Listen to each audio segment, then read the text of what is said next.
Hello there, guys. We're starting Unit 7 with an introduction to air pollution. By the way, I believe this image is of New Delhi, which is the capital of India, which has a very bad air pollution problem, as you can see from this meme.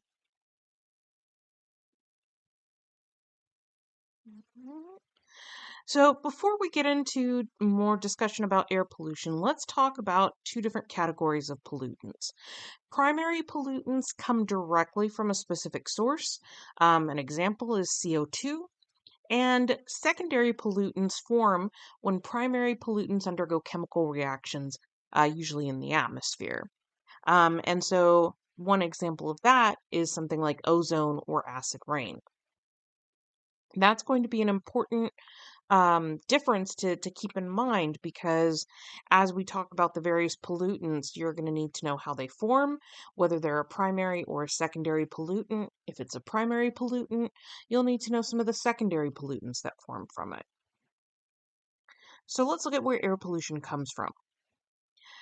Um, a very common source of air pollution is combustion. So I wanted to go over what combustion is first. Combustion of fossil fuels is going to become a very common topic, and that is just burning a fuel source with oxygen. That's what combustion is ultimately. So you'll see that when you burn a fuel source with oxygen, you're making carbon dioxide. And carbon dioxide is going to become a pretty common theme as we go through, especially with Unit 9 with climate change. So, when you combust fossil fuels, that happens in various places. We burn coal in power plants, we burn gasoline, which comes from oil in automobiles, we burn natural gas in heating systems, sometimes to generate steam, sometimes in electrical power plants. And combustion always produces CO2 as a result. Can also produce some other chemicals as well. Another problem is when you don't have enough oxygen around and you're burning a fossil fuel, that can produce CO, carbon monoxide, which is actually a toxic gas. When you breathe in CO2, you're always naturally breathing in a little just, because it's part of the atmosphere. It's not toxic unless you're breathing in pure CO2. But carbon monoxide, even small amounts of it, can be dangerous, and large enough amounts can cause death. So, when you burn fossil fuels, there are a lot of chemicals that can be released. We've already talked about CO2 and we've talked about CO, but there's also sulfur dioxide. Sometimes heavy metals can be released, including mercury, something called particulate matter. So, if you think of anytime you see smoke, it leaves like ash behind. That's particulate matter. If you're burning like a candle or something like that and you see stuff going into the air, soot kind of things, that's particulate matter. Then there are nitrogen oxides um, and some hydrocarbons, smaller hydrocarbons that are produced. Hydrocarbons are what fossil fuels are. They're basically long chains of carbon and hydrogen. And then additionally, burning diesel, like diesel gasoline, like in large trucks, releases some sulfur dioxide as well. So here is just showing, like for example, with coal burning, coal combustion, some of the emissions that you have as well as some of the waste products.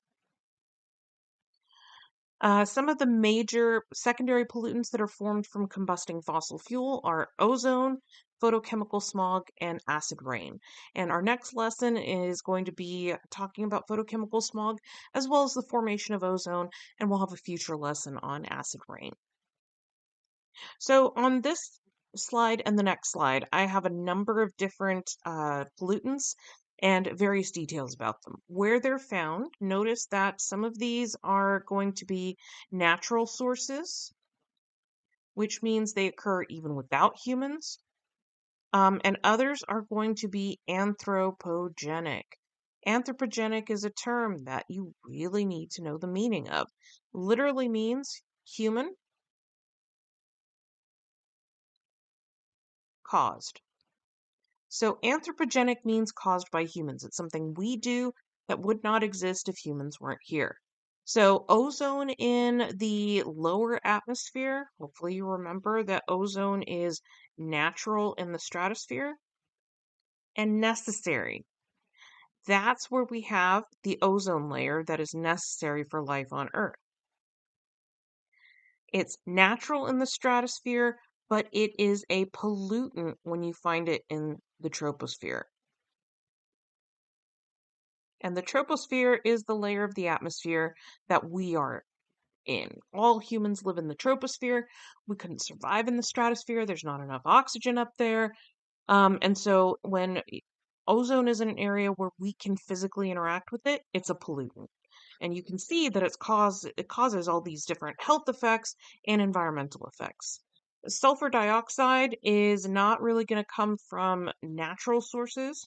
It's going to be mostly anthropogenic, and it is a very large constituent of acid rain.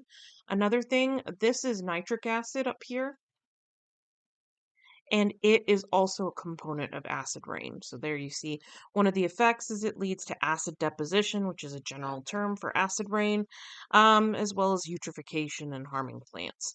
A lot of the environmental effects of these are going to be harm to plants, which is a bad thing because plants are primary producers. Then some of the other pollutants that end up in the air, particulate matter. Notice that sometimes you can have a little subscript after, and that just has to do with the size. The larger the number, the larger the size. It has to do with like the average diameter of the particles. There are some natural sources of particulate matter. So, for example, wildfires, volcanoes. And these things are very bad to breathe in, so they're going to cause respiratory problems. They can also be carcinogens, which are cancer causing chemicals. And then there are VOCs, otherwise known as volatile organic compounds. These are things that let off gases. So if you think about it, if you use like, an aerosol spray or paint, you know how you can smell a strong smell afterwards? That's because the substance is releasing these volatile organic compounds that end up in the air that you can then smell. And those have their own health consequences and environmental effects, but the big deal is they're going to be a major player in photochemical smog. They're also going to be something we talk about when we talk about indoor air pollution. This lesson and the next few lessons are mostly about outdoor air pollution. So, as we move through the rest of the year, we're going to come into contact with several important laws that you need to have certain details of memorized. And that's coming up next, Clean Air Act. This is one of the kind of uh, foundational laws of environmental protection in the country. It's our main federal air quality law, and its goal is to reduce and control air pollution throughout the country. It regulates emissions from all sorts of things. An emission is basically, like a gas released into the atmosphere.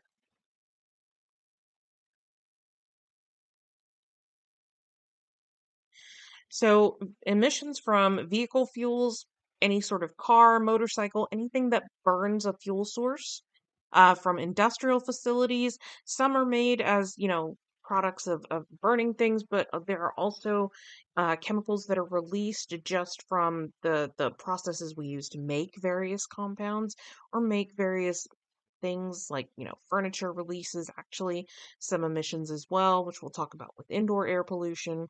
Any technologies or activities that lead to emissions being released into the air. It also tries to monitor and reduce acid rain, helps with ozone layer protection, as well as more recently, it's been amended to help us combat climate change. So, one thing that the Clean Air Act did is it set these national ambient air quality standards for concentrations of pollutants in outdoor air. So, if you hear people talking about NAAQS, that's an abbreviation, but it's just what are the standards? How much of this stuff can you have in the air and still be considered safe? This is mostly administered by the Environmental Protection Agency. And let's look at a success story from the Clean Air Act. You may have heard of lead paint, but a while ago, lead actually used to be in gasoline. When you go to the gas station, one thing you'll see that all of the gasoline states that it's unleaded. And that's actually a big deal because when lead used to be in gasoline, when you burned gasoline in cars, a lot of lead ended up in the atmosphere. So this graph is showing you how much lead was being released by cars, by various vehicles, and then it showed the average blood levels of lead. So this was contaminating people, and lead has some serious health impacts. For example, it causes neurological problems, messes with your nervous system. Um, and if you are a child exposed to this, it can cause developmental issues as well. And so the EPA started setting limits of how much lead should be in the atmosphere, obviously, a very small amount. And so to try and help to reach these standards, the U.S. eventually in 1996 banned the use of leaded gasoline. Europe followed in the next decade, and there are still some places around the world where they use leaded gasoline, but mostly we use gasoline where the lead has been extracted. And this dramatically decreased the amount of lead not only in the atmosphere, but that was showing up in people as, a toxic pollutant. So now our next lesson is gonna be photochemical smog, and we'll learn a little bit about why my eyes look angry about being in that cloud.